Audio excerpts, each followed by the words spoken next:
요한복음 13장 1절에서 38절. 자, 말씀 찾으시겠어요? 요한복음 13장 1절에서 38절. 요한복음 13장 1절에서 38절까지 말씀입니다.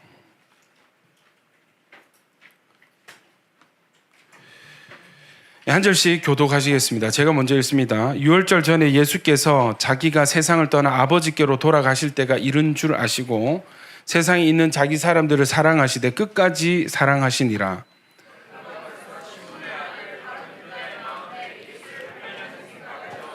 저녁 먹는 중 예수는 아버지께서 모든 것을 자기 손에 맡기신 것과 또 자기가 하나님께로부터 오셨다가 하나님께로 돌아가실 것을 아시고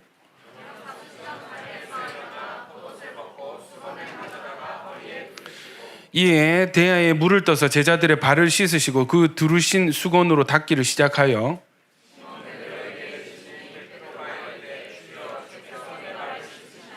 예수께서 대답하여 이르시되 내가 하는 것을 내가 지금은 알지 못하나 이후에는 알리라.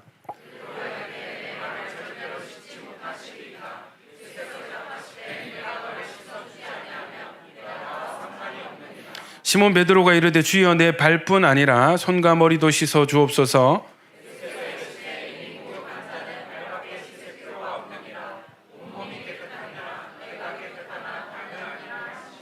이는 자기를 팔 자가 누구인지 아심이라. 그러므로 다는 깨끗하지 아니하다 하시니라.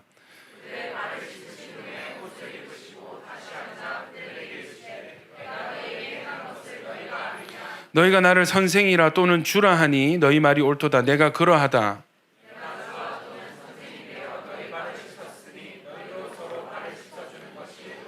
내가 너희에게 행한 것 같이 너희도 행하게 하려 하여 본을 보여노라.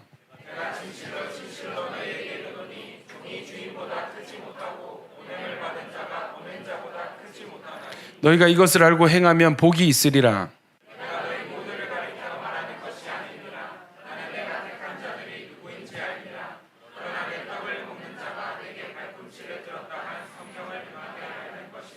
지금부터 일이 일어나기 전에 미리 너에게 일러 둠은 일이 일어날 때에 내가 그인 줄 너희가 믿게 하려 함이로라.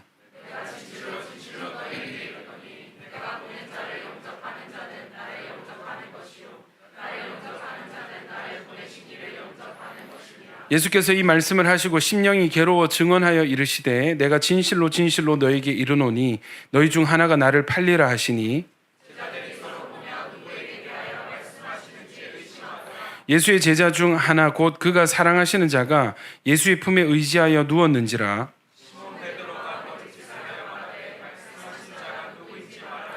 그가 예수의 가슴에 그대로 의지하여 말하되 주여 누구니이까?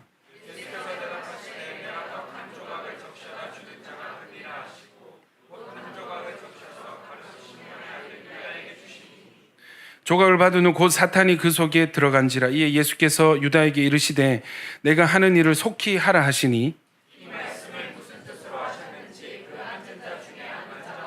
어떤 이들은 유다가 돈계를 맡았으므로 명절에 우리가 쓸 물건을 사라 하시는지 혹은 가난한 자들에게 무엇을 주라 하시는 줄로 생각하더라.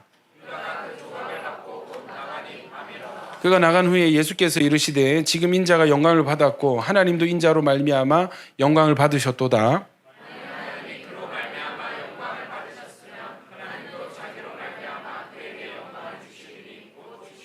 작은 자들아 내가 아직 잠시 너희와 함께 있겠노라.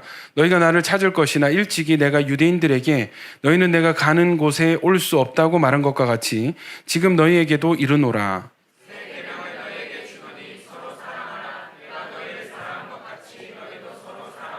너희가 서로 사랑하면 이로써 모든 사람이 너희가 내 제자인 줄 알리라.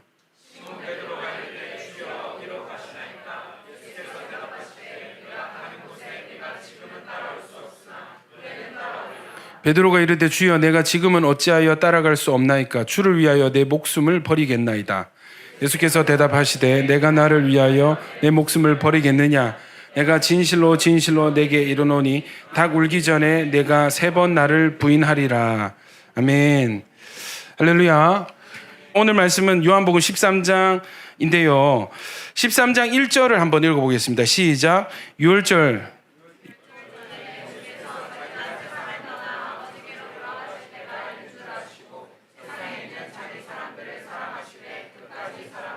이게 좀 글씨가 좀 안 보인다, 그죠? 13장은요, 예수님이 이제 마지막이 다가온 줄 아시고, 오늘 이제 본문의 핵심 사건이 뭐냐면, 제자들의 발을 씻겨주신 장면입니다. 너무 많이 들었죠? 여러분, 세족식 해보셨어요? 한 번씩 수련회 가면은 세족식을 합니다.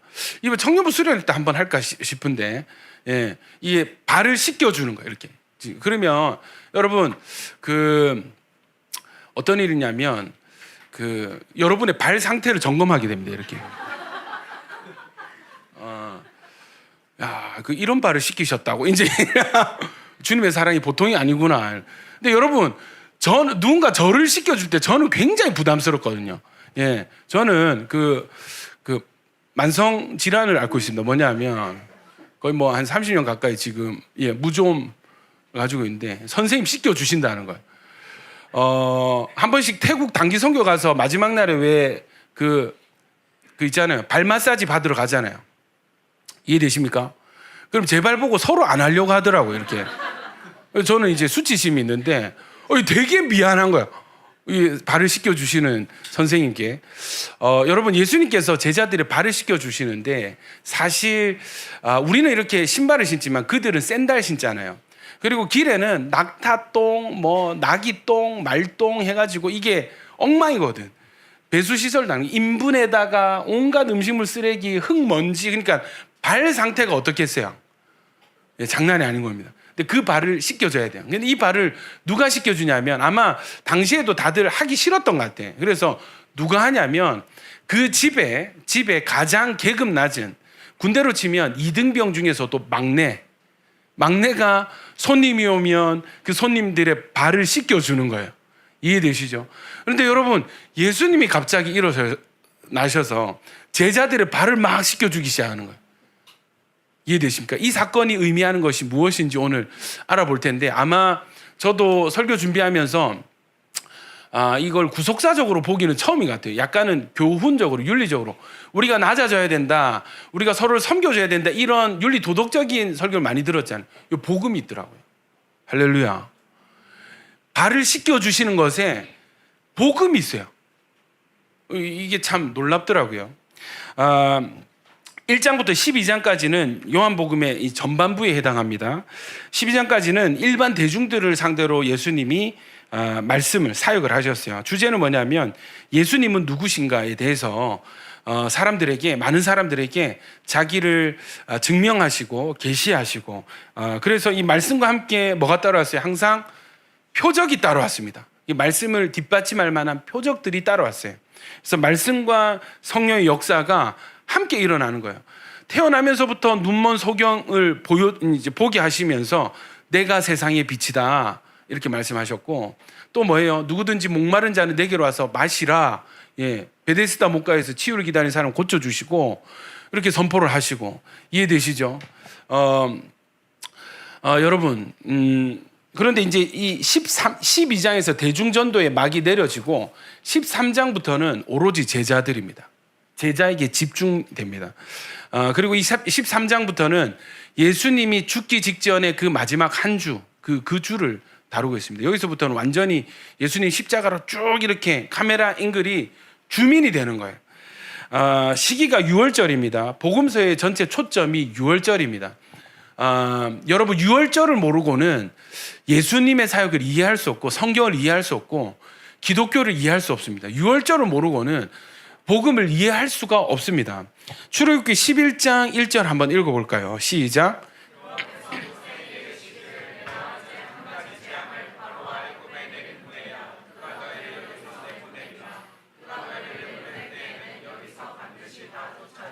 자, 예수님께서, 여러분, 하나님이 이스라엘 백성들을 출애굽할 때 하루 만에도 가능하시잖아요. 하나님은, 그죠? 근데 10가지 재앙을 일으키시고 마지막 재앙을 6월절 재앙을 이렇게 주십니다. 어린 양, 장자의 죽음. 주님께서 뭐라 하시냐면, 이제 한 가지 재앙을 바로와 애굽에 내린 후에야 그제야 너희를 여기서 내보내리라, 이렇게 했습니다. 그리고 내보낼 때는 다 쫓아내듯이 이렇게 보낸다는 거예요. 이해되십니까? 무슨 일이길래, 그 전까지는 바로의 마음이 완악해가지고 절대 안 보내줄 수 없어, 번복하고 버티던 바로가 무슨 일이 있길래 이스라엘 백성들을 쫓아내듯이 내보내느냐? 여러분, 그것이 유월절입니다. 마지막 이제 출애굽하기 전날에 어떤 일이 일어나요? 애굽 전체에 해가 가려집니다. 이 해는요, 이집트인들에게는 해가 가려지는 것은 고대로부터 지금까지 매우 상서로운 표징입니다. 애굽의 최고 신은 뭐예요? 라라고 하는 태양신이거든요. 그 태양신이 가려졌다. 그러죠? 그러면 이거는 뭐냐면 본인들이 섬기는 신에게 뭔가 문제가 생긴 거예요. 근데 재밌는 것은 그들에게는 가려지는데 이스라엘이 살고 있는 그 지역에만큼은 빛이 쫙 내려오는 거예요. 태양신 섬기는 애굽 사람들은 어둠이고 하나님 섬기는 이스라엘은 빛인 거예요. 그리고 나서 그날 밤에 어떻게 하냐면 양을 다 한 마리씩 잡는 거예요. 어떻게 잡느냐? 피를 냅니다. 목을 찔러서 피를 받아가지고 그 피를 우슬초에 찍어가지고 집 대문에 이렇게 바르는 거예요. 바르고 그 집 안에 다 들어갑니다. 이해되시죠? 그리고 거기서 그 잡은 양을 다 숯불에 구워서 먹습니다. 어떻게 먹냐면 신을 신고 지팡이를 쥐고 허리띠를 띠고 가방을 메고 어디 곧바로 나갈 사람인 것처럼 양을 구워 먹어요. 그렇게 양은 이제 밤에 먹겠죠. 밤에 저녁 식사니까. 근데 재밌는 것이 옆집에서 곡소리가 나는 거예요. 그 옆집에서 곡소리가 나는 거예요. 궁궐에서도 곡소리가 나는 거예요. 애굽 전체가 애곡하는 소리가 나는 거예요. 무슨 일이 있는가? 하나님의 사자가 들어와서 이 피가 없는 집에 들어가서 장자를 다 죽입니다. 처음 태어난 사람과 짐승까지도 다 죽입니다. 그러니까 애굽 전체가 장례식장이 되는 거예요. 그런데 희한하게도 이 이스라엘 집 안에 있는 어린 양의 피가 발라져 있는 이 집 안에 있는 이스라엘 사람들은 아무도 죽지 않는 거예요. 이해되십니까? 곡소리가 나는데 이 집은 화기애애하고 잔치가 일어나요. 분위기 차이를 아시겠습니까? 주님 뭐라고 하셨냐면 내가 그 피를 볼지니 피가 표적이 되어서 피를 볼 때 내가 너희를 넘어가리라 했습니다. 넘어가다. 영어로 패스오버죠. 똑같은 히브리어 이스라엘 단어는 뭐냐면 패사흐, 넘어가다, 통과하다라는 뜻이에요. 그래서 유월, 넘어가다라는 뜻으로 유월절이 되는 것이죠. 이 유월절의 의미가 무엇이길래 이 마지막 행사를 하고 난 뒤에 이 이스라엘 백성들을 출애굽시키는가? 출애굽기 10장 2절입니다. 시작.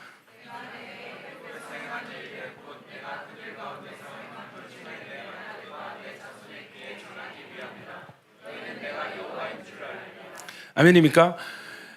이 중요한 게 뭐냐면 내가 그들 가운데 행한 표징을 내 아들과 내 자손의 귀에 전하기 위함이라. 이 일을 꼭 해야 된다. 왜냐하면 대대손손이 영원히 너희 자손들에게 이 이야기를 들려줘야 될 필요가 있기 때문에. 그러면 우리는 여러분 그 후손이잖아요. 다음 세대잖아요. 그러니까 우리는 이 유월절에 대해서 들어야 하고 알아야 될 의무가 발생하는 것입니다. 초점이 유월절 어린 양의 죽음과 피에 맞춰져 있습니다. 유월절 어린 양에 어떤 중요한 의미가 있는가? 여러분 누가 죽고 누가 살아요? 양이 죽고 사람이 살아요. 근데 양이 안 죽으면 사람이 죽어요. 이해되십니까? 요것을 이해하는 게 굉장히 중요합니다. 고린도전서 5장 7절에 이 유월절에 죽은 어린 양이 곧 예수님이다라는 주석이 있습니다. 시작. 너희는 누룩 없는 자인데 새 덩어리가 되기 위하여 묵은 누룩을 내버리라. 우리의 유월절 양 곧 그리스도께서 희생되셨느니라. 유월절에 어린 양이 대신 죽는 거예요. 여러분이 그 구약의 제사는 뭐냐면 내가 죄를 지었어. 이 죄를 내가 들고 있으면 내가 죽게 되는 것입니다. 이해되십니까? 살아야 되겠죠. 여러분 죽고 싶어요? 살고 싶죠? 예. 살려면 어떻게 되냐면 이 죄 문제를 해결을 해야 돼. 근데 여러분 성경의 원리는 뭐냐면 죄의 삭은 뭐라고요? 사망. 이 누군가가 죽어야 이 죄가 사라진단 말이에요. 우리가 죽으면 되겠어요? 안 되겠어요? 안 되죠. 내가 살려고 지금 그죠? 이 몸부림치는데 이 죄 때문에 죽으면 안 돼. 그래서 어떻게 하냐면 죄가 없는 아무 흠이 없는 점도 없는 제물을 준비합니다. 짐승을 준비해요. 보통 세 개예요. 소, 양, 뭐 염소도 되지만 소, 양, 비둘기입니다. 이해되시죠? 그러면 무슨 제물을 어떻게 선택하면 됩니까? 돈 많으면 죄 좀 많이 지었으면 소 해라. 중산층 평민들 양하고 돈 없다 지금. 예, 지금 아직 알바 중이다. 비둘기 해라 이렇게 하시는 거예요. 누구나 다 할 수 있도록. 그러면 어떻게 하냐면 이 짐승에게 이 짐승을 제사장들에게 데리고 가서 성막에 가서 거룩한 곳으로 가서 내 죄를 덮어 씌웁니다. 그 작업이 뭐냐면 안수하는 거예요. 덮어 씌우고 내가 죽여. 내가 가죽을 벗기고 배를 갈라서 내장을 끄집어내서, 이해되세요? 이 시체를 토막을 내서 이거를 제단 위에 이렇게 올려놓으면 제사장 와서 불만 붙여주는 거예요. 확 타겠죠. 죄를 갖다 버리고, 그리고 네 죄가 이렇게 다 타버렸다, 사라졌다, 죄사함의 선언을 듣고 집으로 돌아가는 거예요. 이렇게 해야 돼. 이해되십니까? 근데 여러분, 어린 양이 죽는다는 것이 곧 내 죄를 대신해서 죽는 죽음이고, 얘가 죽어야 내가 살거든요. 그런데 성경이 뭐라 했어요? 이 어린 양이, 유월절에 죽은 이 어린 양이 곧 예수님이시다. 아멘입니까? 여러분, 이것이 굉장히 가장 중요한 성경의 복음의 한 기둥입니다. 여러분, 예수님이 어디에서 죽으셨어요? 십자가에서 죽으셨죠. 이 죽음은 누구와 상관이 있습니까? 우리와 상관이 있습니다. 누구의 죄를 대신해서 죽은 겁니까? 우리의 죄를 대신해서 죽은 겁니다. 그러니까 유월절 어린 양이 죽고 그 집안에 있는 사람들이 살았듯이 십자가에서 예수님이 죽으시고 우리가 살게 된 거예요. 아멘이십니까? 로마서 5장 12절 읽습니다. 시작. 그러므로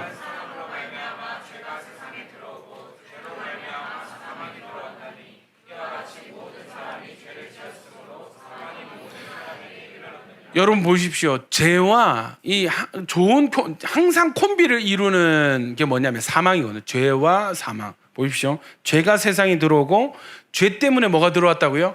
사망이 들어오고, 모든 사람이 죄를 지었으므로 모든 사람이 어디에 이르게 돼요? 사망에 이르게 된다는 것입니다.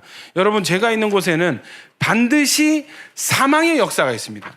사망의 열매가 맺어집니다. 로마서 6장 23절입니다. 시작. 죄의 삭은 사망이요 하나님의 은사는 그리스도 예수 우리 주 영생이라. 죄의 대가 지불, 죄의 값을 어떻게 지불해야 된다고요? 죽어야, 사망으로 죄의 값을 지불할 수 있고, 예수님이 계신 곳에는 뭐가 있다고요? 영생, 생명이 있는 거예요. 죄는 사망, 예수는 생명. 따라합니다. 죄는 사망, 예수는 생명. 여러분, 죽느냐 사느냐는 뭐냐면 너 죄냐 예수냐 이 차이인 것입니다. 다시요. 너 어떻게 살고 싶어? 너 죽은 것처럼 살다가 결국 죽을래? 점점 살아나서 영생을 얻을래? 이거 뭐냐면 너 계속 죄 지을래? 죄 가운데 있을래? 예. 이 문제와 두 번째, 너 예수 선택할래? 예수님 믿을래? 무엇을 선택하느냐에 따라서 죽음과 사망이 나뉘게 된다는 것입니다. 여러분, 죄를 버리고 예수를 선택하는 저와 여러분 되시길 축원합니다. 예수님은 그러면 우리를 어떻게 살리시는가? 유월절 어린 양처럼 우리를 살리십니다. 자기가 우리를 대신해서 죽으심으로 우리를 살리세요. 그렇다면 여러분, 이 유월절이 지금 오늘 본문이 어떻게 시작했어요? 이제 유월절 전이다, 유월절이 다가왔다, 이렇게 얘기하는. 유월절 전에 예수께서 자기가 세상을 떠나, 그죠? 아버지께로 돌아가실 때가 이른 줄을 아시고 이제 때가 다 되었구나. 이 구약의 유월절과 지금 예수님이 무슨 상관이 있길래 예수님이 유월절을 언급을 하시는가, 또 유월절 식사를 준비하시는가? 여러분, 이 유월절에 예수님이 죽으십니다. 그런데 여러분, 당시에 예수님이 죽으시려면 몇 가지 문제가 해결이 돼야 됩니다. 예수님 쉽게 죽으면 될 것 같잖아요. 그게 쉬운 일이 아닙니다. 이해되십니까? 함부로 죽이면 어떻게 돼요? 살인이 되잖아요. 이해되십니까? 함부로 죽일 수 없어요. 아무리 로마 정부라도, 아무리 그 이스라엘의 어떤 종교 집단이라 하더라도 예수님을, 아무 죄 없는 예수님을 함부로 죽일 수가 없습니다. 이해되시죠? 예수님은 게다가 어떤 분이셨어요? 자기가 그리스도다. 그래서 이스라엘 전역에 이 소문이 퍼졌고, 수많은 말씀과 표적들을 통해서 당시에 이미 예수님을 믿는 수많은 유대인들이 있었습니다. 근데 이런 때에 예수님 함부로 죽이면 어떻게 될까요? 밀란이 일어나는 거예요. 여러분, 헤롯 대왕이 무엇을 염려했어요? 세례요한 눈에 가시 같은데 함부로 못 죽였어요. 왜요? 영향력이 있었거든요. 약간 막 그 국민의 지지를 받는 어떤 정치인과 같이 샛별처럼 떠오른 정치인처럼 사람들이 세례 요한을 너무 좋아하니까, 너무 유명하니까 함부로, 왕이라도 함부로 손을 못 대는 거예요. 여러분, 예수님은 더 했습니다. 예수님은 선지자가 아니라 그리스도라 하셨어요. 그러니까 사람들이 이거 뭐 아니면 도다, 저분이 진짜 사기꾼 아니면 진짜 구약 성경에 예언된 인물, 그리스도 메시아다, 실제로 믿는 사람들이 많이 있었습니다. 이해되시죠? 여러분, 함부로 죽일 수가 없습니다. 그런데 여러분, 예수님이 안 죽으시면, 유월절에 어린 양으로 죽지 않으면 우리의 죄가 어떻게 됩니까? 그대로 있게 되는 거예요. 천국 갈 수 있을까요, 없을까요? 교회 백날 첫날 나와도 천국에 갈 수 없는 상황이 발생하게 되는 것이죠. 여러분, 예수님이 죽지 않으면 우리의 죄 문제 해결되지 않고 우리도 사망에 이르게 됩니다. 유월절과 마찬가지입니다. 유월절 어린 양의 피가 없으면 집안에 사는 사람들은 다 죽은 목숨입니다. 예수님이 죽어야 죄인이 살고 그것이 우리 죄에 대한 대가 지불이 되는 것입니다. 그런데 이때 어떤 일이 일어나는가? 요한복음 13장 2절입니다. 시작.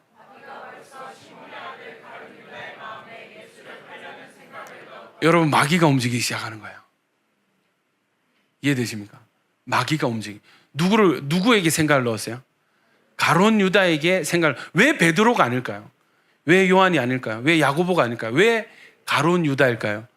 그 12장에 증명이 됩니다. 마리아가 예수님 식사하실 때 향유옥값 4천만 원짜리 향수를 들고 와가지고 발에 깨고 머리카락으로 씻었어.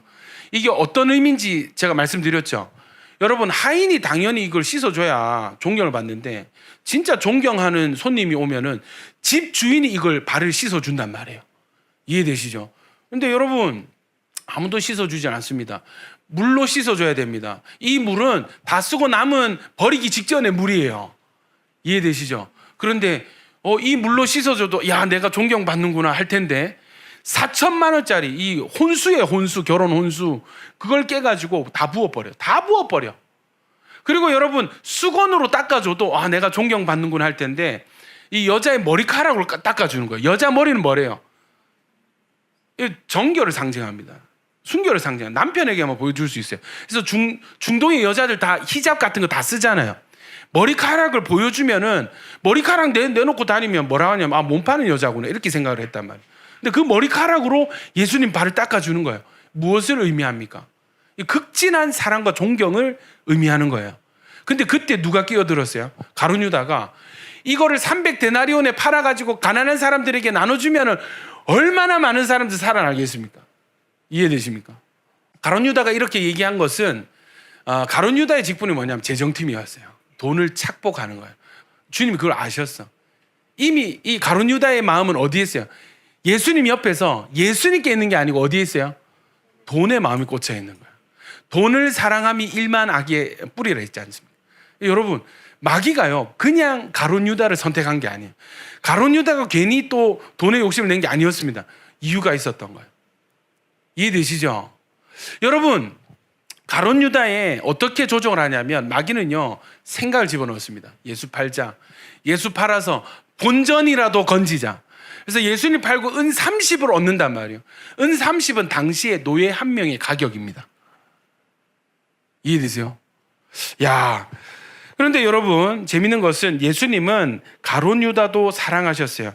아까 요한복음 13장 1절에 유월절 전에 예수께서 자기가 세상을 떠나 아버지께로 돌아가실 때가 이른 줄 아시고 세상에 있는 자기 사람들을 사랑하실 때 끝까지 사랑하시니라. 자기 사람들을 사랑하실 때 어떻게 사랑하셨다고요? 끝까지.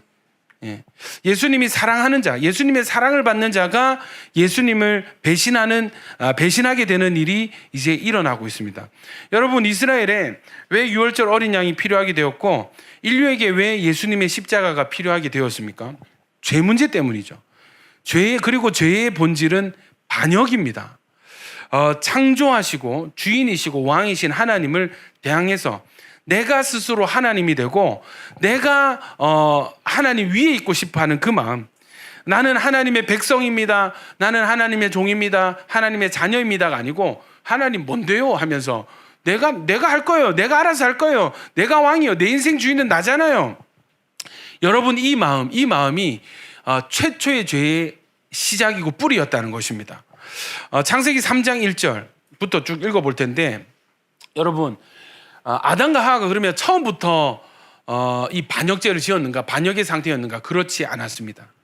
똑같습니다. 생각을 집어넣었습니다. 한번 읽어볼게요. 3장 1절부터 6절 시작.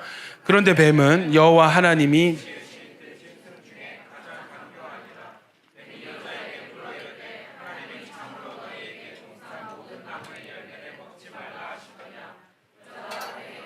동산나무의 열매를 우리가 먹을 수 있으나 동산 중앙에 있는 나무의 열매는 하나님의 말씀에 너희는 먹지도 말고 만지지도 말라 너희가 죽을까 하노라 하셨느니 뱀이 여자에게 이르되 너희가 결코 죽지 아니하리라 너희가 그것을 먹는 날에는 너희 눈이 밝아져 선악을 알 줄 하나님이 아심이니라 여자가 그 나무를 본즉 먹음직도 하고 보암직도 하고 지혜롭게 할 만큼 탐스럽기도 한 나무인지라 여자가 그 열매를 따먹고 자기와 함께 있는 남편에게도 주매 그도 먹은지라 했습니다.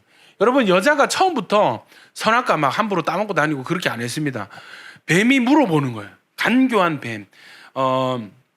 이 뱀은 옛뱀이라고 하는 마귀죠. 사탄입니다. 사탄이 여자를 이렇게 여자에게 쓱 다가와서 한번 찔러봅니다. 어떻게 하냐면 하나님이 진짜 동산 모든 나무의 열매를 먹지 말라 하시더냐. 그러면 여러분 뭘 먹어요? 먹을 게 없잖아요. 당연히 아니잖아요. 당연히 아닌 질문을 합니다. 찔러보는 것입니다. 찔러봤는데 대답이 어떠냐면 아니 동산 나무의 열매 우리가 다 먹을 수 있는데 뭐만 먹지 말라고요? 동산 중앙에 있는 선과 악을 알게 하는 나무의 열매는 먹지 말라. 하나님 말씀에 너희는 먹지도 말고 만지지도 말라. 그런데 여러분 만지지 말라는 말은 없었어요. 그냥 무조건 먹지 말라. 먹으면 어떻게 된다고요? 반드시 죽으리라 했는데 하와가 얘기하는 말이 뭐예요? 죽을 수도 있다. 좀 뭔가 좀 완화된 표현이지 않습니까? 이해되십니까? 이 틈을 노리고 뱀이 대놓고 거짓말을 합니다. 너희가 결코 죽지 아니하리라. 예. 심지어 이걸 먹으면 좋은 일이 생기는데 눈이 밝아지게 되고 하나님과 같이 되고 선악을 알 줄 하나님이 아심이라. 이거 먹으면 너희가 하나님처럼 되니까 하나님 말고 그거 막으려고 못 먹게 한 거야. 이 거짓 프레임을 씌우고. 이해되십니까? 이 충분히 먹어도 괜찮다는 안심을 주고 먹어야 될 가치를 주는 거예요. 여러분 이 세계는요 가치관 전쟁입니다. 누구에게 무슨 말을 듣느냐에 따라서 여러분 내면의 인생의 방향이 결정되어지는 것이에요. 그리고 여러분 참 먹지도 말고 만지지도 말라 했던 이렇게 막 만지지 말라 만져도 안 된다 했던 이 여자가 갑자기 먹음직도 하고 보암직도 하고 마귀 말대로 지혜롭게 할 만큼 탐스럽기도 한 나무인지라 견해가 바뀌죠. 가치관이 바뀌었습니다. 먹지도 말고 만지지도 말라 했는데 야 맛있게 생겼네. 지혜롭게 하겠네. 탐스럽게 생겼네. 부정적이었다가 긍정적으로 바뀌어요. 가운데 뭐가 있었어요? 마귀의 말이 있었습니다. 마귀의 생각이 들어있었습니다. 그 생각이 들어오니까 가치관이 바뀌고 눈이 바뀌는 거예요. 이해되십니까? 여러분 관점이 바뀌면요 행동이 바뀝니다. 아담과 하와가 결국 하나님을 배신하게 됩니다. 하나님의 말씀에 순종해야 될 아담과 하와가 하나님의 말씀에 불순종하게 되고 하나님을 떠나서 심지어 하나님의 원수편에 서서 마귀의 말에 순종하는 사람들이 되어버렸어요. 가룟 유다도 마찬가지예요. 어느 순간 이 마귀의 생각이 들어와 버렸습니다. 그리고 예수를 팔아야 되겠다라는 결론에 도달하게 된 것입니다. 여러분 이게 마귀의 방식이에요. 마귀가 여러분 이때 태초에 이렇게 역사했던 마귀가 그리고 2000년 전에 가룟 유다에게 역사했던 마귀가 지금은 뭐 방학 중일까요? 휴가 갔을까요? 지금도 여전히 같은 방식으로 일을 하고 있습니다. 여러분 성경에서는요 정말 많은 부분에 있어서 마음과 생각을 지켜라 라는 구절들이 있습니다. 잠언 4장 23절 읽어볼까요? 시작. 모든 더욱 내 마음을 지키라. 생명의 근원이 이에선. 무엇을 지키라고요? 예. 여러분 제가 어제 재밌는 이론을 하나 접하게 됐는데 펜듈럼이라고 아십니까? 이게 진자운동 같은 건데 결론을 얘기하면 이런 거예요. 끌어당김의 법칙, 바라봄의 법칙 이거 아십니까? 예. 뭐냐면 우리가 계속 마음으로 상상하고 생각하고 뭔가 이렇게 기대하면은 그게 물질 세계에서 나타나게 된다는 거예요. 이해되십니까? 물질 세계에서 나타나는. 그래서 제가 참 재밌는 게 어느 힙합 가수, 옛날에 한창 힙합 좋아할 때 힙합 가수 작업실 이렇게 그 다큐멘터리인데 벽에 차 사진이 쫙 있고 시계 사진이 쫙 있어요. 이게 뭐예요? 자기가 갖고 싶은 거예요. 그래서 이번 곡 작업을 하면서 앨범 작업을 하면서 자기가 갖고 싶은 것들을 걸어놔. 그 힘들 때마다 그걸 쳐다보는 거예요. 이해되시죠? 이해되십니까? 그래서 그걸 사면 그걸 떼는 거야. 네. 그렇게 자기는 성공해 왔다. 여러분, 저는요, 이게 뭐 과학적으로 어떤 영적으로 이렇게 얘기할 수 없지만 펜듈럼이란 말이 영성에서도 쓰이는 용어라고 하는 거예요. 이해되십니까? 그러니까 4차원의 영성이라는 조윤기 목사님 책에 보면은 그 계속 상상하고 꿈꾸라, 믿음은 바라는 것들의 실상이다, 요 구절 가지고 계속 되고 싶어하는 모습들 상상하고 바뀌기 원하는 모습들 상상하고 그려라, 그게 믿음이다, 이렇게 가르쳤거든요. 저는 어느 정도 인정합니다. 어느 정도로 인정하냐면 여러분, 실제로 우리 안에 마음에 품은 것은 실제가 될 가능성이 높아요. 여러분, 어느 정도 인정한다는 것이 뭐냐면, 여러분이 막 연예인 사진 보면서 1년 뒤에 내 얼굴이 이렇게 되겠지, 여러분 이거 안 일어납니다. 이해되세요? 삼성 주식 사면서 막 여러분이 막 재벌이 되고 막 그런 거는 잘 안 일어나죠. 여러분, 하나님의 비전을 꿈꾸고 바라볼 수 있는 믿음이 되어지시길 축원합니다. 아멘입니까? 제가 봤을 때 왜 어느 정도냐 하면은 하나님은 우리 마음의 소원을 들어주시는 분이잖아요. 그러니까 어느 정도 우리에게 필요한 것, 우리가 간절히 원하는 것, 이 방해가 되지 않는 선에서는 어느 정도 이루어 주시는 것 같아요. 그래서 여러분, 우리 미혼 청년들 그 꿈꾸고 바라보고 기도하고 기대하십시오. 아멘입니까? 적으세요. 예. 그 차우는 안 됩니다, 여러분. 그건 여러분 죄성이에요. 예. 안 돼. 그 정도는 안 돼. 예. 그런 거 좀 이렇게 내려놓고 적어 보십시오. 이렇게 조건들을, 컨디션을 쭉 하면, 예, 사지 멀쩡하고 정신 멀쩡하고, 예, 뭐 연봉 얼마였으면 좋겠고, 신앙 어땠으면 좋겠고, 요거 다, 뭐 집안 어땠으면, 이거 다 적어 보세요. 적으면서 기도하십시오. 예, 어느 정도 이루어 주실 겁니다. 분명히 말씀드렸습니다, 여러분. 어느 정도 들어 주실 겁니다. 예. 자, 돌아와서 여러분, 우리의 마음을 지켜라 합니다. 왜냐하면 생명의 근원이 마음에서 난다고 했어요. 마음을 잃어버리면 어떻게 돼요? 생명을 잃는 것과 마찬가지가 되는 거죠. 히브리서 4장 12절에 시작. 하나님의 말씀은 살아있고 활력이 있어 좌우의 날선 어떤 검보다도 예리하니 혼과 영과 및 관절과 골수를 찔러 쪼개기까지 하며 또 마음의 생각과 뜻을 하나님의 말씀이 얼마나 능력 있는지 설명하면서, 이게 얼마나 능력 있는가, 마음의 생각과 뜻을 판단한다고 하는 거예요. 아멘입니까? 그리고 여러분이 마음을 어떻게 받아야 되는가?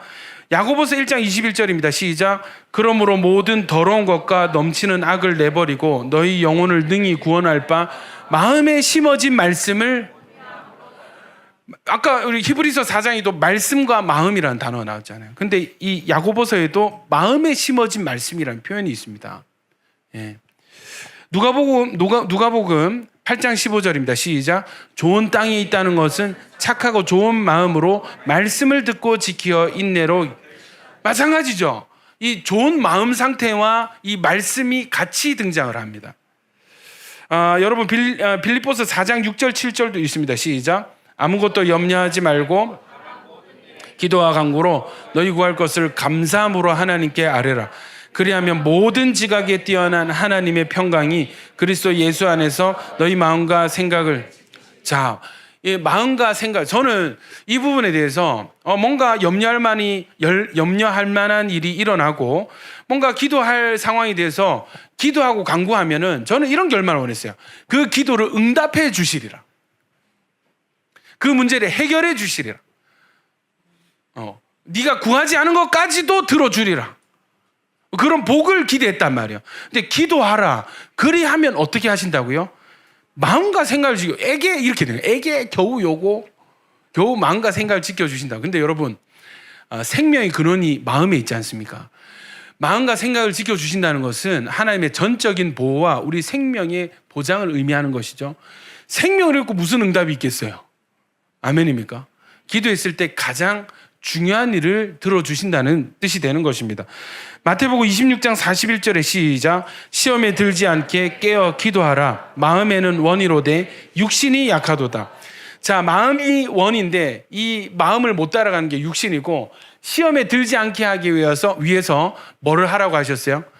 깨어서 기도하라 했습니다. 여러분, 생명의 근원이 마음에 있습니다. 생각을 지킬 수 있는 저와 여러분 되시길 소원합니다. 근데 이 마음을 지키기 위해서는 뭐와 뭐가 필요하다고요? 말씀과 기도 아니면 마음을 지킬 길이 없는 거예요. 말씀이 끊기고 기도가 끊어졌다. 이 상태는 뭐예요? 공격받기 딱 좋은 상태. 마귀의 생각이 들어오기 딱 좋은 상태. 시험에 들기 딱 좋은 상태가 되어지는 것입니다. 여러분, 마음과 생각을 빼앗긴 사람은 이미 죽은 것과 마찬가지고 이미 패배한 것과 마찬가지게 됩니다. 여러분, 생각이 묶이면요, 여간해서는 돌이키는 것이 힘이 듭니다. 지속적인 말씀의 수술과 강력한 성령의 조명하심이 아니면 자기 자신을 스스로가 분별하기가 매우 어렵습니다. 왜냐하면 우리 모두에게는 이 보호 본능과 방어 기제가 있습니다. 자존감도 있어요. 그래서 여러분, 내가 틀렸어. 누가 여러분 생각해보세요. 옆에 제자가 가룟 유다가 예수님 8년을 생각을 가진 걸 보고, 야, 어쩌려고 그래? 너 그러면 큰일 나. 그러면 안 돼. 라고 누가 얘기를 해주잖아요. 그러면 그래, 내가 이러면 안 되지. 정신을 차리면 그건 은혜인 거예요. 살 수 있는 길입니다. 너 그러면 안 돼. 했는데, 네가 뭐 돈 줄 거야 하면서 그냥 고집대로 가는 경우가 대부분 아니에요. 여러분, 우리가 그 손해를 입을 때, 손실을 입을 때, 우리가 뭔가 뭐 망하기 전에, 항상 일이 터지기 전에 어떤 일이 있어요? 자기 생각이 강해지고, 이해되십니까? 고집이 세지고, 자존심도 올라갑니다. 그래서 누구의 말도 안 들어오는 거야. 부모님 말도 안 들어. 내가 맞지. 이해되십니까? 내 생각대로 하면 돼. 제일 위험한 상태가 요 상태더라고. 마귀가 망하는 생각 싹 집어넣으면 어떻게 되겠어요? 스스로가 망하는 길로 스스로 걸어가게 되더라니까요. 이해되십니까? 우리 마음이 바뀌어지고 우리 생각이 바뀌어지는 게 은혜입니다. 아멘입니까? 하나님이 우리에게 어떤 말씀을 주신다면 우리를 교정하시고, 그 교정하시는 목적은 우리를 살리시기 위해서요. 아멘이죠. 그래서 계속 이 반복되는 좋은 마음으로 말씀을 받으라. 온유함으로 말씀을 받으라 합니다. 아멘이죠. 착하고 좋은 마음으로 말씀을 듣고, 마음에 심어진 말씀을 온유함으로 받으라 했습니다. 여러분, 말씀의 지도를 따라가는 저와 여러분 되시길 축원합니다. 여러분, 마귀에게 마음과 생각을 빼앗기면 마귀가 우리를 다스리는 존재가 돼요. 마귀의 말에 순종하는 자들이 되게 되는 것입니다. 마귀의 목적이 뭐예요? 요한복음 10장 10절입니다. 시작.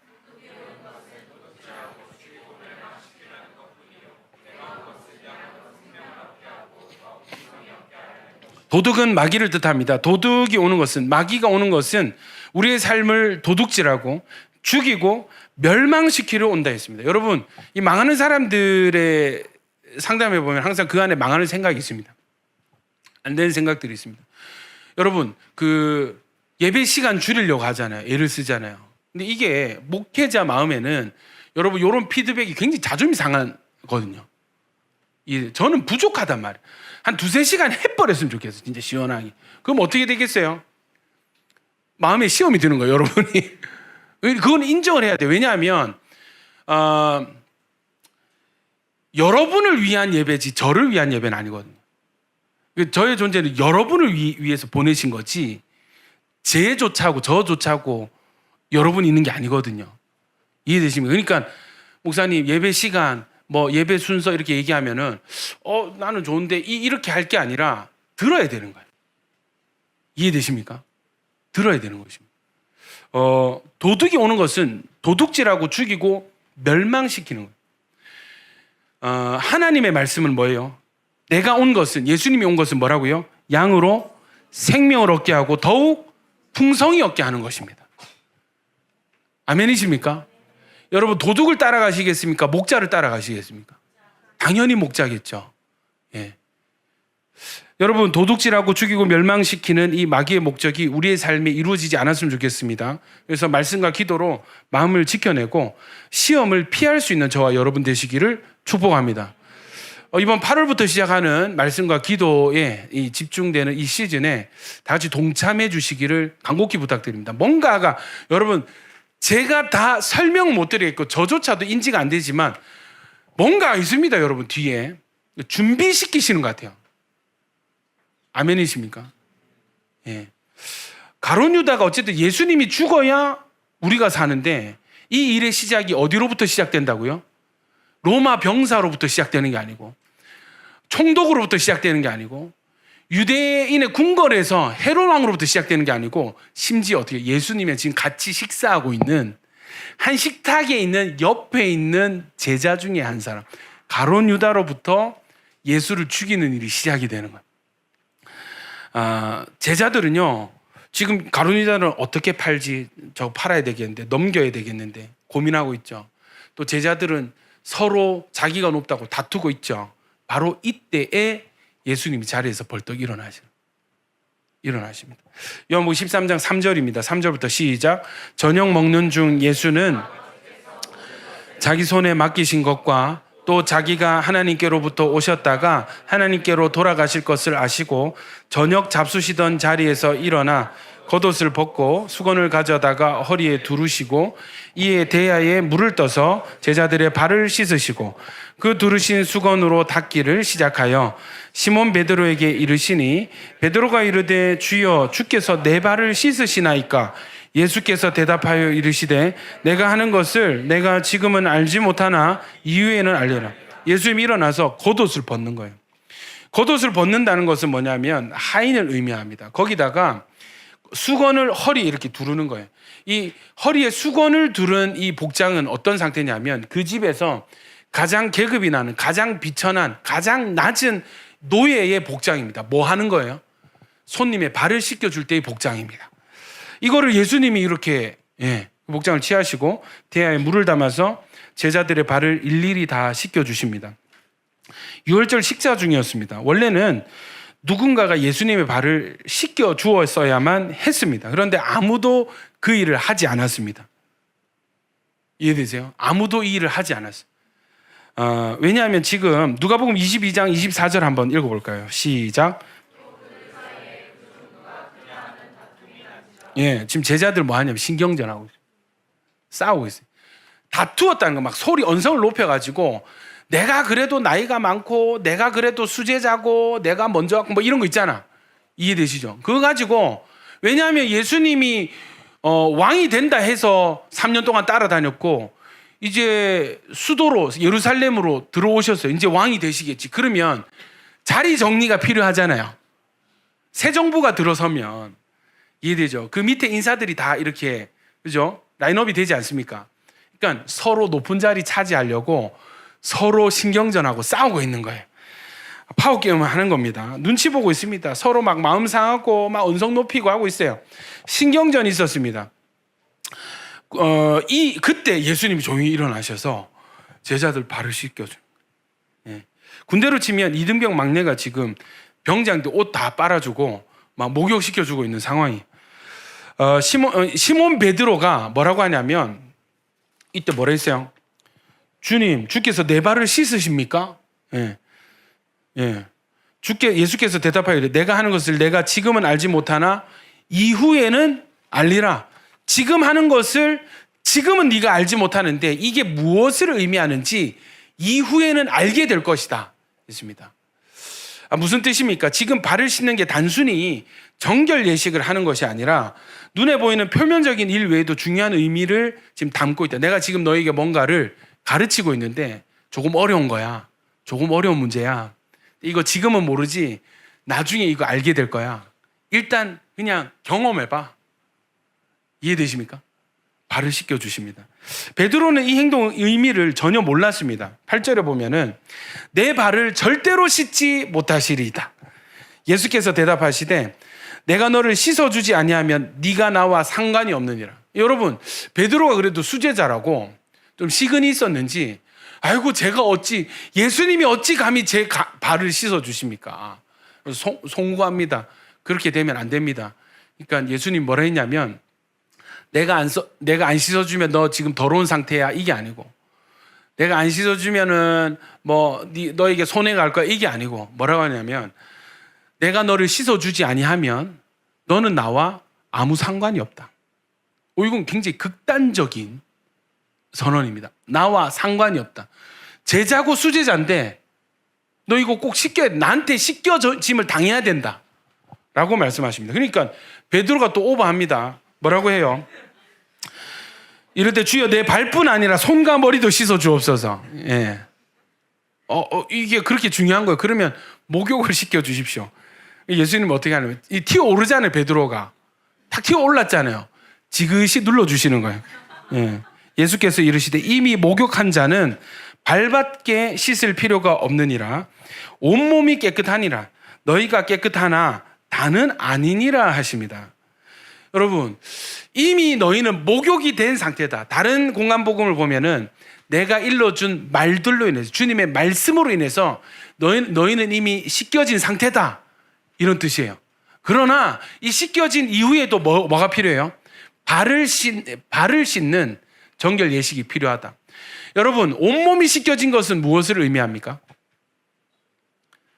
우리가 예수의 피로 구원받는 것을 의미하는 것입니다. 아멘이죠. 발을 씻는 건 뭐예요? 회개를 의미하는 거예요. 성화의 과정을 의미하는 것이죠. 그래서 여러분, 목욕을 해도 예수 믿어도 구원받은 이후에도 지속적인 회개가 필요하다는 것을 알려주고 계십니다. 이 대화가 베드로와 예수님 사이에 일어납니다. 그리고 베드로는 이 말의 의미를 나중에 온몸으로 경험하게 되죠. 언제요? 닭이 울 때. 이해되십니까? 여러분, 가룟 유다도 배신하고 베드로도 나중에 배신하거든요. 근데 여러분, 가룟 유다는 씻겨지지 않은 상태예요. 자살로 끝이 나요. 베드로는 배신하지 않아요. 주님 부인하잖아요. 근데 여러분, 회개하고 회복이 됩니다. 거듭났고 다시 씻겨지는 거예요. 여러분, 하나님의 뜻은요, 우리가 거룩해지고 깨끗해져서 살아나기를 원하십니다. 에스겔 18장 23절 시작. 주 여호와의 말씀이니라. 내가 어찌 악인이 죽는 것을 조금인들 기뻐하랴. 그가 돌이켜 그 길에서 떠나 사는 것을 어찌 기뻐하지 아니하겠느냐. 에스겔 33장 11절입니다. 시작.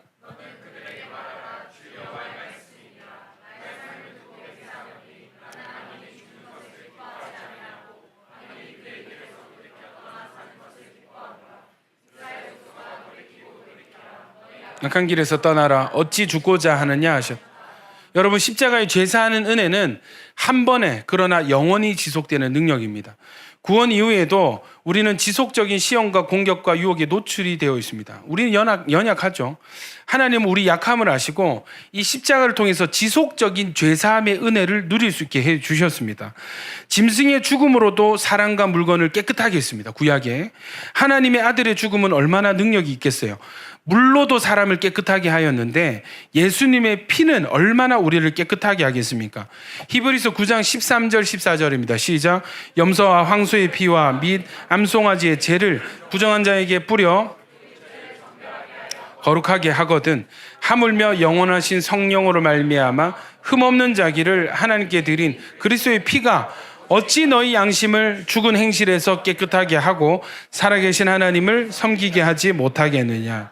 여러분, 이 짐승의 피로도 정결하게 하고 거룩하게 했는데 하물며 어떻게 해요? 그리스도의 피가 너희를 얼마나 깨끗하게 하고 하나님을 섬기게 하지 않겠느냐 말씀하십니다. 여러분, 십자가를 통해서 하나님은 계속해서 죄를 씻을 수 있는 길을 열어주셨어요. 지속적인 회개를 통해서 회복의 은혜를 누리게 하신 것이 십자가의 은혜인 줄로 믿습니다. 여러분, 이 십자가의 은혜, 이 씻김에 대한 의미가 지금 선포가 되고, 그리고 난 뒤에 12절 보십시오. 그들의 발을 다 씻으신 후에 옷을 입으시고 다시 앉아 그들에게 이르시되 내가 너희에게 행한 것을 너희가 아느냐? 너희가 나를 선생이라 또는 주라 하니 너희 말이 옳도다. 내가 그러하다. 내가 주와 또는 선생이 되어 너희 발을 씻었으니 너희도 서로 발을 씻어주는 것이 옳으니라. 내가 너희에게 행한 것 같이 너희도 행하게 하려 하여 본을 보였노라 했습니다. 여러분, 그 서로 사랑하는 말 많이 들어보셨죠? 그럼 제가 질문하겠습니다. 우리가 왜 서로 사랑해야 됩니까? 출신, 성분, 성장 과정, 사고, 가치관 다 다른데, 성격도 다른데 왜 우리가 나와 맞지 않는 서로를 사랑해야 될까요? 제자들 지금 다투고 있잖아요. 뭐예요? 서로 내가 잘났다, 내가 높은 자리다 다투고 있잖아요. 근데 왜 이런 자들에게 너희가 서로 사랑하라? 그럼 제자들이 왜 사랑해야 됩니까? 라고 질문할 수 있지 않겠습니까? 자, 여기서부터 주님의 생각, 주님의 논리가 이제 전파가 되는데, 여러분, 마귀의 생각은 방어를 해야 되고요. 주님의 생각은 우리가 받아들여야 됩니다. 아멘입니까? 마귀의 생각, 마귀의 말은 거절해야 되고, 하나님의 말씀, 하나님의 생각을 우리 마음에 온유함으로 잘 받아야 되는 것입니다. 지금부터 왜 사랑해야 되는지, 이것이 의미하는 깊은 뜻이 무엇인지 하나님의 말씀을 들려주시는 거예요. 논리가 뭐냐면, 너희가 나를 부를 때 뭐라고 부르지? 선생님 혹은 주님이라고 부릅니다. 그래, 내가 너희에게 주님 혹은 선생님 맞지? 예, 맞습니다. 여기서부터 출발하는 거예요. 여러분, 주라는 말은 헬라어로 퀴리오스입니다. 퀴리오스, 주인, 권위자, 지배자를 뜻합니다. 그래서 당시에 왕이 이렇게 딱 만나면 주여 하고 엎드려요. 높은 관료가 나타나면 주여 합니다. 이해되십니까? 그런데 유대인들은 구약에서, 구약 성경을 번역할 때 하나님의 이름은 여호와라고 알죠? 이게 감춰져 있었습니다. 왜냐하면 성경을 번역할 때 어떻게 우리가 하나님 이름을 함부로 써, 직접 언급하면 안 돼 해서 여호와라는 단어가 나올 때마다 주, 아도나이라는 히브리어로 바꿨었고, 그게 헬라어로 번역을 하면 퀴리오스가 되는 거예요. 그러니까 유대인들에게 주님은 누군 거예요? 하나님인 것입니다. 이해되십니까? 그러니까 제자들이, 사람들이 예수님을 보고 주여 하는 것은 당신이 하나님이십니다, 당신이 구약의 예언의 성취고 메시아고 하나님의 아들이십니다, 이 뜻이 되는 거예요. 너희가 나보고 하나님이라고 부르지, 너희가 나보고 하나님 아들이라고 부르지, 맞아, 내가 그래. 자, 요한복음 13장 16절 읽습니다. 시작. 내가 진실로 종이 주인보다 크지 못하고 보냄을 받은 자가 보낸 자보다 크지 못하니 했습니다. 여러분, 이런 장면 영화에서 보신 적 있으세요? 왕이 어떻게 엎드려요. 누구 인사하는 거예요. 그 반지의 제왕 보면은 마지막 장면에 반지 원정대에게 그 어디입니까? 아르곤의 왕이 이렇게 인사를 고맙다고 이렇게 탁 하면은, 여러분, 이 도미노처럼 군인들부터 백성들까지 다 그 앞에 무릎을 꿇어요. 왜 그렇습니까? 종은 주인 아래에 있거든요. 주인이 엎드리면 종은 바짝 엎드려야 되겠죠. 여러분, 예수님이 지금 낮아지셨어요. 하인이 되시고 종이 되셨어요. 이해되십니까? 근데 이 낮아지신 분은 우리가 평소에 주인님, 왕이시여, 하나님이라고 부르던 그분입니다. 우리 어떻게 해야 될까요? 당연히 낮아져야 되겠죠. 왜요? 우리보다 높으신 분이 낮아지셨기 때문에 우리도 낮아져야 된다는 것입니다. 자, 그리고 선생이라고 했습니다. 선생은 디다스칼로스입니다. 헬라어로 가르치는 사람, 교사를 의미합니다. 그런데 우리는 선생님 하면은 학교에서 수업하고 땡치면 나가는 분 생각하잖아요. 근데 이 당시의 교사는 뭐냐면, 그 집에 거하면서, 숙식하면서 이 맡은 자녀들을 도제 교육하는 거예요. 그냥 식사 예절부터, 에티켓부터, 자고 일어나는 습관, 운동하는 것, 예절, 모든 지식들, 이 교사들이 그대로 전수해 주는 것입니다. 이해되십니까? 지식만 전달하는 게 아니에요. 그러니까 자기의 삶, 선생의 삶을 복제를 시킵니다. 선생의 가치관을 학생에게 그대로 전수하는 게 디다스칼로스입니다. 그러니까 이 좋은 교사를 만나면 그 좋은 교사의 습관, 생활 습관, 그리고 패턴, 가치관을 다 복사를 하는 게 이게 뭐예요? 배우는 사람이 되는 것이죠.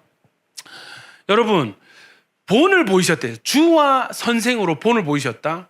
예수님이 선생으로 이 지금 낮아지셔서 섬겨주신다. 그럼 이거를 배운 우리는 뭐 하라는 거야? 그대로 해라. 요대로 하면 된다. 이게 너희가 갈 길이다. 이게 너희가 해야 될 기준이다 말씀하십니다. 여기에서 단어 하나가 더 추가가 됩니다. 이 본을 보이셨다 했어요. 이렇게 이해되십니까? 자, 하나의 은혜로 제가 이걸 어떻게 찾아봤냐면 본이라는 단어만 검색을 했으면 오늘 설교 결론이 안 나왔어요. 본을 보이셨다라는 의미에 대해서 이 구문으로 그 원어 사전을 찾아봤는데 야 재밌는 게 나오더라고. 여러분 이 본이라는 말이 휘포데이, 본을 보이다라는 말이 휘포데이그마인데 뜻이요 모범, 패턴, 모델입니다. 히포데이그마는 합성어인데 휘포 플러스 데이크누미인데 휘포는 뭐냐면 아래에, 데이크누미는 보이다, 나타내다. 그러니까 위에서 아래에 뭔가를 나타내고 보여주는 것이 본을 보이다라는 단어가 되는 거예요. 위에서 오는 거예요. 위에서 아래로 전달이 되어지는 것이고 또 뭐예요? 지금 전달하는 게 뭐예요? 위에서 아래로 낮아지는 것입니다. 재밌죠? 자, 이 본을 보이다라는 용례가 히브리서 8장 5절인데 함께 읽겠습니다. 시작.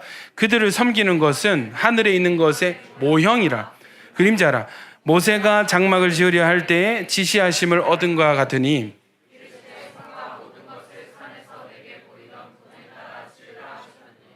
자, 여러분 모세가 그냥 나는 직사각형 좋아해. 보니까 공간 효율이 최고인 것 같아. 성막 지을 때 직사각형으로 짓자. 나는 번제 물두멍 좋아하고 나는 이렇게 텐트 쳤으면 좋겠어. 뚜껑 이렇게 하고 문은 동쪽으로 내자. 동양이 좋으니까 막 이렇게. 여러분 자기 마음대로 안 지었습니다. 뭐대로 지었습니까? 모형과 그림자를 따라 본을 따라 지으라 했습니다. 그러면은 하늘에서 시내 산에서 모세가 하나님과 대면했을 때 하나님이 뭐를 해주신 거예요? 히포데이그마 하신 거예요. 하늘에 있는 진짜의 뭔가가 있는데 이걸 아래 땅에 있는 이 이스라엘 백성에게 나타내시고 보여주시면서 요거 그대로 지어라 이렇게 하시는 거예요. 그게 성막이고 요때 중요한 단어가 모형인데 신기하게도 모형이란 단어가 히포데이그마가 쓰여집니다. 본이다. 좀 어렵습니까? 예수님이 지금 높으신 분이 낮아지셔서 섬겨주시잖아요. 그리고 내가 주와 선생으로서 너에게 본을 보이고 있다. 자, 하나님과 모세가 예수님과 제자가 만났어. 하늘에 있는 실체가 있는데 요걸 밑에 아래 사람들에게 보여주시면서 요대로 지어라. 이게 본이고 모형이다. 그러면 예수님이 이걸 씻어주시면서 내가 지금 너에게 보여주고 있는 이 행동이 모형이다, 본이다, 히포데이그마다 하는 순간 뭐가 되는 거예요? 이 행동은 하늘에 있는 원형에 대한 모형이 되는 거예요. 이 씻어주시는 의미가 담고 있는 진짜 의미가 있다는 거예요. 오케이. 지금 잘 따라오고 계시는 것 같습니다. 요 정도. 예. 자, 이제 진도를 계속 나가겠습니다. 히브리서 9장 23절 시작. 그러므로 하늘에 있는 것들의 모형은 하늘에 있는 그것들은 이런 것들보다 더 좋은 제물로 할지는. 여기서 또 쓰여진 게 뭐예요? 하늘에 있는 것들의 모형은 이거 뭐예요? 땅에 있는 성막을 이야기하는 거죠. 제사법을 의미하는 것입니다. 하늘에 있는 그것들은 이런 것들은 뭐예요? 모형들보다 훨씬 더 좋은 제물로 할지니라 했습니다. 그러니까 원형이 있고 모형이 있는 거예요. 자, 여기서 이 모형이 히포데이그마, 모델, 본보기, 패턴입니다. 근데 아까 8장 보십시오. 8장 5절에 모형과 그림자를 했죠. 산과 모든 것을 산에서 내게 보이던 본을 따라 지으라 하셨느니라. 뭐를 따라? 본을 따라. 근데 저는 이게 이 성경 번역이 좀 불만이 있습니다. 뭐냐면 당연히 같은 단어 본이니까 휘포데이그마겠지 생각을 해서 혹시나 하고 찾아봤는데 다른 단어였어요. 그러면 다른 의미인가 했는데 뜻을 보니까 더 정확하고 더 디테일한 거예요. 여기서 이 히브리서 8장에서의 본은 뭐냐면 따라합시다. 티포스. 뜻이 뭐냐면 부조. 저 잘못했네. 티포스 하고 뜻이 부조인 겁니다. 자, 마치고 남으세요. 예. 티포스가 뭐냐면 부조. 부조는 뭐냐면 여러분 다 아십니다. 부조 뭘까요? 제가 요거 단어 딱 부조 뭘까요? 제일 우리가 쉽게 생각했어요. 예? 뭐라고요? 아, 부조. 그래. 예. 부조. 부조 꼭 하시기 바랍니다, 여러분. 축임 꼭 하시고. 예. 중요하죠. 그 부조가 아니고 제가 요 단어 딱 얘기하면 다 할 거예요. 부조가 뭐냐면 여러분 붕어빵. 그렇지. 이거예요. 넣고 부어가지고 닫으면 그대로 똑같은 모양이 줄줄이 나오는 그게 부조 티포스입니다. 이게 본인 거예요. 이해되십니까? 뜻이 티포스 뜻이 뭐냐면 오리지널, 원본이고 패턴, 프로토타입 들어보셨습니까? 핸드폰 나오기 전에 프로토타입 나오잖아요. 레퍼런스가 되는 거예요. 요거대로 나온다 이 말인 것입니다. 그게 티포스 원형이고 또 모델. 예. 우리 참 모델 같은 분 많으시죠? 예. 그 모델 아니고 모형입니다. 모형. 프라모델 할 때 그 모델. 예. 그리고 example 뭐예요? 모범이 되는 거예요. 뜻이 똑같죠? 히포데이그마나 티포스나 똑같은 단어인데 좀 더 디테일. 이게 오리지널이라는 거예요. 주님이 제자들의 발을 씻겨주면서 이게 본이다 하는 순간 뭐예요? 이건 이 본을 따라 원형이 있고 이게 오리지널이 되는 거예요. 자, 베드로전서 2장 21절입니다. 시작. 이를 위하여 너희가 부르심을 받았으니 그리스도도 너희를 위하여 고난을 받으사 너희에게 본을 끼쳐 그 자취를 따라오게 하려. 이 본은 뭐예요? 히포데이그마입니다. 히포데이그마. 우리가 신앙생활을 어떻게 해야 됩니까? 여러분 신앙생활 제가 성경을 배우면 배울수록 신앙생활 자기 마음대로 하는 거 아니더라고. 오고 싶을 때 오고 가기 싫으면 안 가고 그게 아니더라고. 이해되세요? 하고 싶으면 하고 하기 싫으면 말고 이게 아니더라고. 신앙생활은 본을 따라가는 것입니다. 아멘입니까? 딱딱 지켜 나오는 거예요. 어떤 모습으로? 예수 그리스도의 형상으로 빚어져야 되는 것입니다. 기준이 예수님이에요. 자, 예수님이 제자들의 발을 씻긴 것은 주가 그러니까 하나님께서 낮아지셔서 죄인된 인간을 섬겨주신 것이 되고 선생이신 예수님이 우리의 삶의 방식이 되어서 모델이 되어주신 것을 의미합니다. 그리고 이것이 본이 되었다 하는 것은 하늘에 있는 어떤 것, 실체가 있다는 것이죠. 발을 씻기는 것이 그냥 이대로 해라, 본을 따라 해라. 그러면 맨날 밥 먹을 때마다 서로 발 씻겨주고 그게 아니라는 거예요. 원형으로서의 어떤 정신이 있고 이 행동이 의미하는 실체의 원형이 있다는 것을 알려주시는 것입니다. 여러분 사랑을요 내 마음대로 하는 게 아니더라고요. 모형을 따라 사랑해야 되고 원형을 따라 사랑하라 하시는 거예요. 왜곡된 사랑에 만족하지 말고 훼손되기 전에 원래의 사랑으로 회복하라 말씀하고 계시는 것입니다. 무엇입니까? 여러분 씻는다는 것은 죄사함을 의미한다 했죠. 구약에서 씻는 것은 정결함을 위한 의식입니다. 출애굽기 30장 보면은 제사장이 회막에 들어갈 때 물로 씻으라 했고 화제를 사를 때도 물로 씻으라 했고 이와 같이 그들이 그 수족을 씻어 죽기를 면할진 했습니다. 씻는 것이 엄청 강조가 되어 있어요. 시편에는 다윗의 회개기도에 이런 표현이 있습니다. 51장 2절에 나의 죄악을 맑게 씻어주시고 나의 죄악을 깨끗이 제하소서. 또 51장 7절에는 우슬초로 나를 정결하게 하소서 내가 정하리이다. 나의 죄를 씻어주소서. 여러분 죄는 씻겨지는 것입니다. 아멘이십니까? 이게 우리에게 소망이 되는 거예요. 구약에는 뭘로 씻었어요? 물로 씻는 제사를 통해서 물로 씻어서 이게 임시 방편의 방법이 되게 하셨습니다. 여러분 예수 그리스도의 피로 씻겨지는 줄 믿습니다. 사도행전 22장 16절 읽습니다. 시작. 이제는 왜 주저하느냐 일어나 주의 이름을 불러 세례를 받고 너희 죄를 씻으라. 죄가 무슨 때처럼 있잖아요. 예, 씻으라 하는 거예요.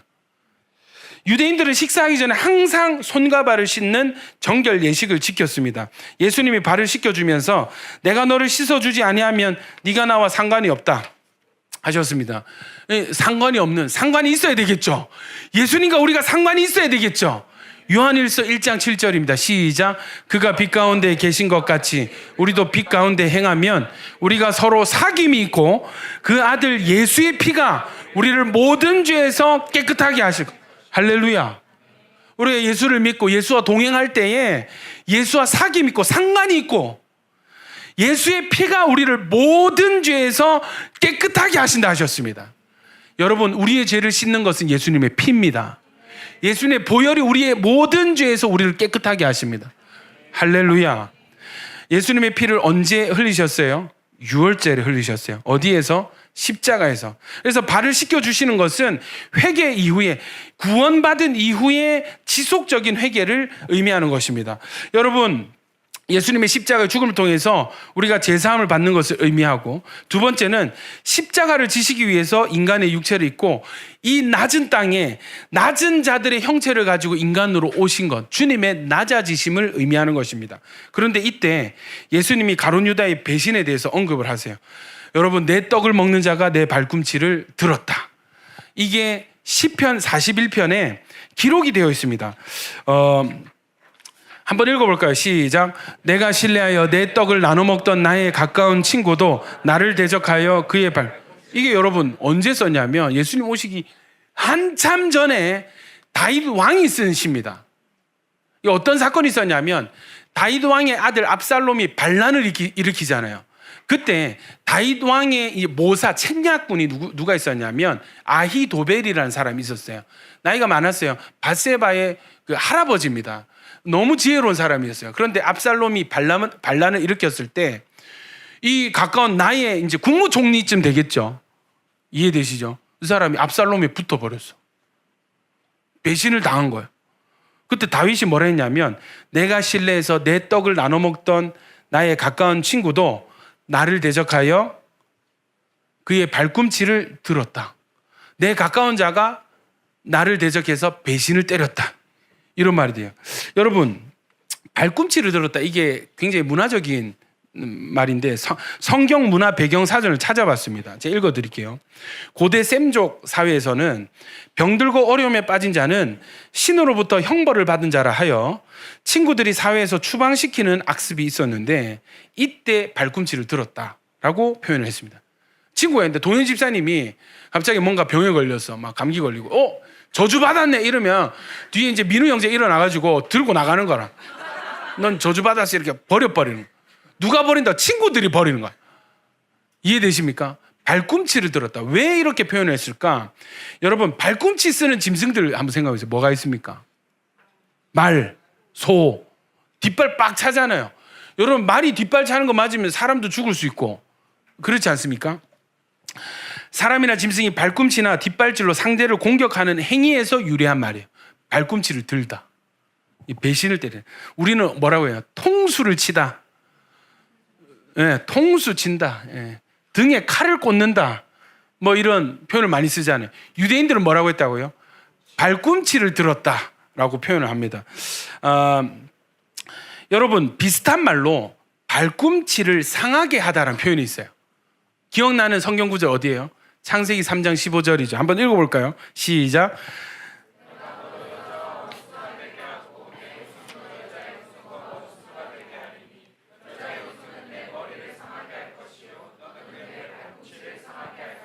발꿈치를 상한다는 건 뭐냐면 이런 상황입니다. 이스라엘 백성이 포로로 끌려가죠. 포로는 먼 길을 맨발로 걸어가야 됩니다. 발이 어떻게 될까요? 찢어지고 갈라지고 상처를 입겠죠. 이게 발꿈치를 상하다라는 표현이 되는 거예요. 앞으로 이스라엘 백성이 어떻게 돼요? 바벨론의 포로가 될 것을 의미하고 또 뭐예요? 모든 인류가 죄와 사망의 포로가 되는 것을 의미하는 것입니다. 이해되시죠?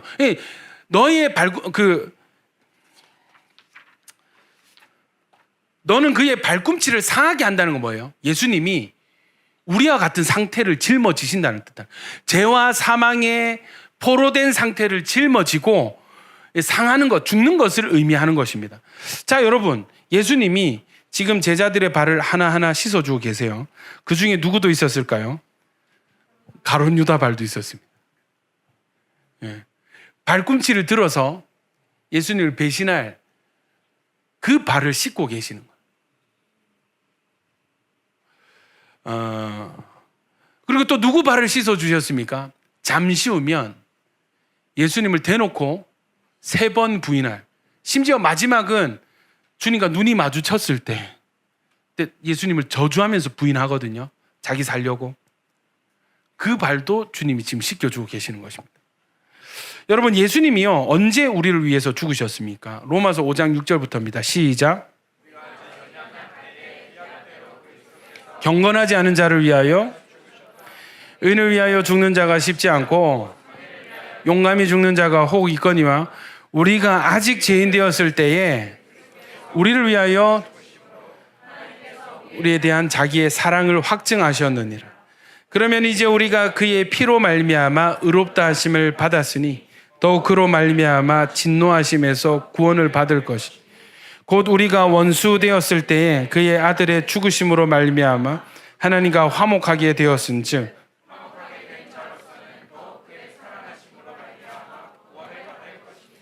하나님이 우리를 어떻게 사랑하셨어요? 먼저 사랑하셨죠. 언제요? 연약할 때, 죄인 되었을 때, 원수 되었을 때. 여러분, 예수님이 언제 베드로와 가룟 유다를 사랑하셨어요? 회개하고 돌아왔을 때? 아닙니다. 예, 딱 지금 예수 팔려고 생각하고 이제 머리 돌리는 그때에 그 발을 씻겨주시는 거예요. 예수님을 3번 부인하고 배신하기 전에 그걸 아시면서도 발을 씻겨주시는 거예요. 근데 여러분, 어떻게 사랑하셨다고요? 자기 사람들을 사랑하시되 끝까지 사랑하셨다고 합니다. 아멘입니까? 여러분, 이것이 우리가 받은 십자가 사랑이고 이 길이 우리가 따라 걸어가야 될 본이 되는 것입니다. 다른 모델이 없어요. 딱 이 사랑이 우리에게 보여주신 모델이고 샘플이고 본보기입니다. 우리도 이대로 해야 되는 것이 마땅합니다. 왜요? 목사님, 왜 그렇게 강요하세요? 꼭 그렇게 해야 됩니까? 예, 여러분, 이거 말고는 모델이 없습니다. 이거 말고는 다른 틀이 없습니다. 왜냐하면 우리가 이런 사랑을 이미 받았기 때문입니다. 우리도 역시 이미 이런 사랑을 받았기 때문입니다. 아멘이시죠? 우리는 이런 사랑 받아놓고 우리는 이런 틀에서 이렇게 살았는데 다른 틀을 가지고 사랑한다는 거는 말이 되지 않는 거죠. 여러분, 서로 사랑하라는 말은 문자적으로 이전부터 있어 왔어요. 레위기 19장 18절에 원수를 갚지 말며 동포를 원망하지 말며 내 이웃 사랑하기를 내 자신과 같이 사랑하라. 나는 여호와이니라. 여러분, 예수님 뭐라고 했습니까? 유대인들 이미 이웃 사랑해야 되는 거 다 알아요. 그런데 이런 상황에 새 계명을 주노니 너희가 서로 사랑해라. 어떻게 해요? 내가 너희를 사랑한 것과 같이. 이게 새 계명인 거예요. 여러분, 원수 사랑하는 거 쉬워요? 어려워요? 어렵습니다. 동포를 원망하지 말며, 여러분, 원망할 일인데 원망하는 거 쉬워요? 어려워요? 어렵습니다. 용서하는 거 어렵습니다. 구약에는 그렇게 이웃을 사랑하라 했습니다. 그런데 예수님이 이 13장에서 어떻게 하냐면 이제 새 계명이다. 이건 옛 계명이고 새 계명은 내가 너희를 지금 사랑하는 것과 같이 너희도 어떻게 해요? 서로 사랑해라. 새로운 기준, 예수님의 기준이 소개가 되는 것입니다. 여러분, 예수님의 사랑은 무엇입니까? 죄인을 위하여 죽으시고 하나님의 아들이신 주님께서 원수를 위하여 대신 죽어주신 사랑. 가룟 유다 역시도 끝까지 사랑하시고 그의 발을 씻겨주신 이 예수님의 사랑이 원형이고 모델이 됩니다.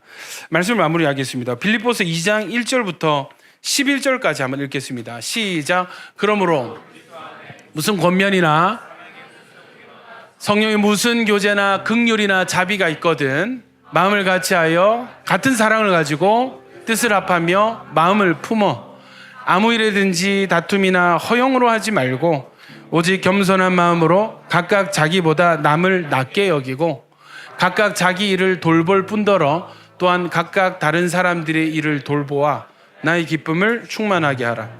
너희 안에 이 마음을 품으라. 곧 그리스도 예수의 마음이니 그는 근본 하나님의 본체시나 하나님과 동등됨을 취할 것으로 여기지 아니하시고 오히려 자기를 비워 종의 형체를 가지사 사람들과 같이 되셨고 사람의 모양으로 나타나사 죽기까지 복종하셨으니 곧 십자가에 죽으심이라.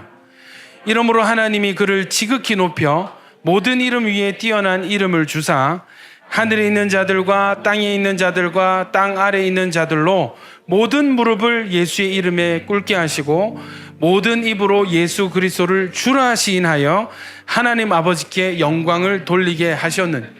할렐루야, 할렐루야. 여러분, 말씀이 정리가 되어지십니까? 길이 보여지십니까? 우리의 기준과 모델이 보여지십니까? 여러분, 적당히 사랑하는 거 할 수 있더라고요. 여러분, 잘 들어보십시오. 적당히 누군가 사랑하고 적당히 용서하는 거, 여러분 웬만하면 어느 정도 다 합니다, 여러분. 왜냐하면 여러분 마음에 어느 정도 착한 마음들이 다 있으세요. 그래서 그 말씀 들은 것도 있고, 그래 내가 용서해야지, 내가 품어야지. 여러분, 이거 어느 정도 다 할 수 있어요. 그거는요 히포데이그마가 아닙니다. 새 계명이 아닙니다. 그거는요 우리의 기준인 거예요. 내가 할 수 있는 기준인 거예요. 내 모델인 거예요. 이해되십니까? 이해되십니까, 여러분? 주님이 이 행동을 보여주시면서 자기를 죽일 배신자들의 발을 씻겨주시면서 이게 본이다, 히포데이그마다, 이게 티포스다, 틀이다, 이대로 해라 라고 하셨습니다. 여러분, 우리가 죄 용서를 받고요 주님의 사랑을 받은 것은 결코 우리가 잘나서가 아닙니다. 자격이 있어서 이 사랑을 받은 게 아니에요, 여러분. 절대 용서받을 수 없는 죄인이 하나님의 사랑을 잊고 긍휼을 잊고 용서를 받은 것입니다. 이것은 전적인 하나님의 사랑 때문이지 우리의 어떤 컨디션과 우리의 노력과 우리의 행위, 우리 선택이 아니라는 거예요. 아멘입니까? 우리가 그렇게 구원을 받았습니다. 우리가 이렇게 이 피로 제사함을 얻었습니다. 하나님은 보니까 너는 은혜 좀 받으면 잘 하겠네. 오케이, 은혜 줄게, 구원해 줄게. 야, 너는 딱 봐도 먹튀다. 넌 딱 먹튀다. 너는 팔겠다, 야. 너는 사랑 안 할래. 주님이 그렇게 우리를 거르신 게 아니에요. 주님은 배신할 거 아시면서도, 넘어질 거 아시면서도 먼저 사랑하시고, 어떻게 해요? 끝까지 사랑하셨습니다. 여러분, 우리가 다 지금 이 은혜 안에 있습니다. 아멘입니까? 주님 넘어졌어요, 실수했어요, 배신 때렸어요, 또 발 좀 씻자, 내가 씻겨줄게.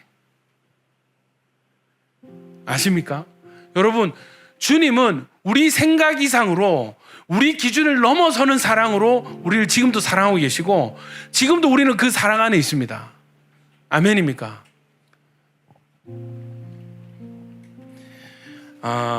교회요, 여러분, 적당히 잘 지내려면 얼마든지 잘 지낼 수 있습니다. 조금씩 건너뛰면서 이렇게, 저 사람 내 스타일 아니야, 부담스러워, ESTJ다, 도망가야 돼. 적당히 다 할 수 있어요. 이해되시죠? 적당히 잘 지낼 수 있어요. 여러분, 새 계명이 오는 순간 이게 이야기가 달라집니다. 심지어 이거는요 불가능한 거 아니에요. 저 사람을 어떻게 내가 품지?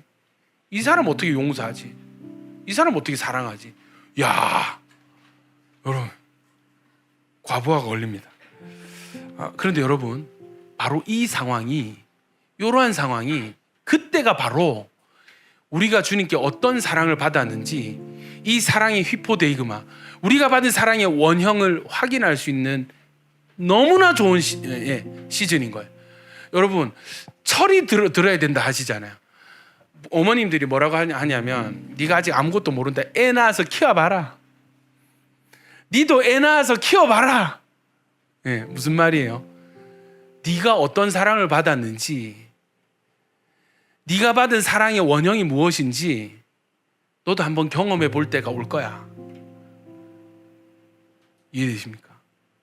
이 작업을 어디에 두셨냐면 제자 공동체 안에 두셨고 교회 안에 두셨어요. 여러분, 교회는요 우리가 앞으로 사역도 많이 하고 더 친해지고 또 새로운 사람들도 오고 하면요, 어떤 일이 일어날 것인가? 피 터지게 싸우는 일들이 있을 것입니다. 서로 막 안 맞아, 쟤는 이래, 나는 이런데 쟤는 저래. 아마 여러분 장난이 아닐 거예요. 그러나 여러분, 원형이 바뀌지 않습니다. 오리지널이 바뀌지 않습니다. 우리의 오리지널은, 우리의 사랑의 목표는 조금 사랑 많은 다른 교회가 아니에요. 조금 사랑 많은 어떤 성도가 아니에요. 우리가 받은 사랑의 원형 뭡니까? 예수님의 사랑입니다. 우리가 받은 대로 우리도 서로 사랑해야 될 의무가 발생을 하는 것입니다.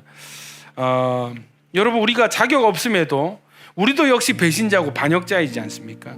그럼에도 불구하고 끝까지 사랑해 주신 하나님의 은혜 때문에 우리가 지금 여기 하나님의 백성으로 하나님을 예배하고 있지 않습니까?